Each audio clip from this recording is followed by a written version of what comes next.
May it please Your Honour, my name is Milburn, M-I-L-B-U-R-N, initial B, and I appear for the defendant Premium Factory Outlet Stores Proprietary Limited in these proceedings.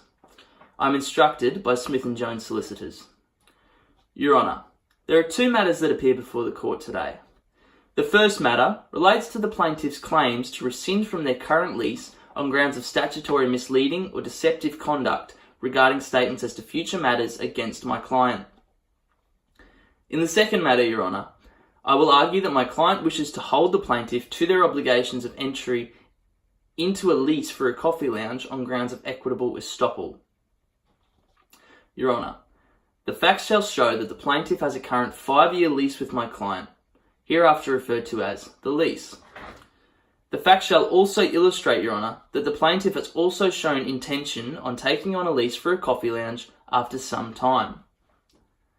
As the facts have shown, this lease was negotiated and signed by the plaintiff in the presence of the leasing manager for my client, Mr. Greg Rump, on the 2nd of October 2019.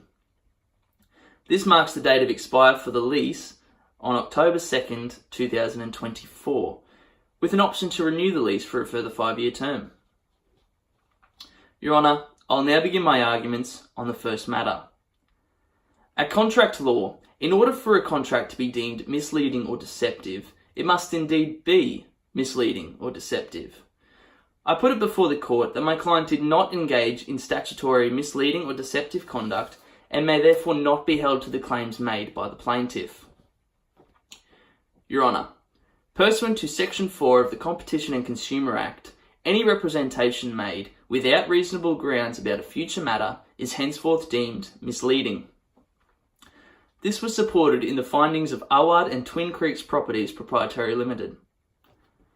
I put it before the court that my client, in making the representation, acted on the basis of a previously negotiated deal which outlined the plaintiff's intent to further engage in a contract by opening the coffee lounge.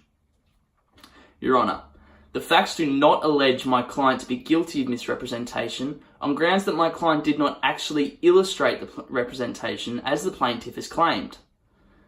The plaintiff negotiated these terms orally during contractual proceedings in the presence of my client as a means of obtaining the lease. As such, Your Honour, the plaintiff has clearly displayed their intentions on a future matter and my client has shown reasonable grounds to have acted upon this. My client's actions, Your Honour, were made in the forms of a drafted contract that was sent to the plaintiff detailing their new coffee lounge lease. When examining these facts further, I submit that the offer of a new lease was made as a reflection of the plaintiff's representation. As no new lease has been signed, I submit to the court that the plaintiff's claim to rescind from the coffee lounge lease on accounts of statutory misleading or deceptive conduct are henceforth dismissive. As was ruled in Award and Twin Creeks, the onus of proving reasonable grounds does not fall to my client as the promise made is shown to have been by the plaintiff. In summation, Your Honour, the conduct expressed by my client can be seen to have been wrongfully regarded as misleading and deceptive by the plaintiff. This is evident by the promise of a coffee shop lease being first made by the plaintiff prior to contractual proceedings having taken place. I therefore argue, Your Honour, that my client has not engaged in misleading or deceptive conduct and has rather become victimised by promissory statements being construed for the benefit of the plaintiff.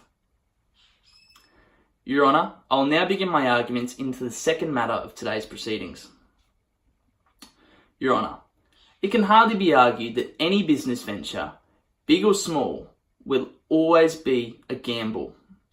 Factors such as profits, customer needs, rent, and timing are each distinguishably necessary for the survival of any business.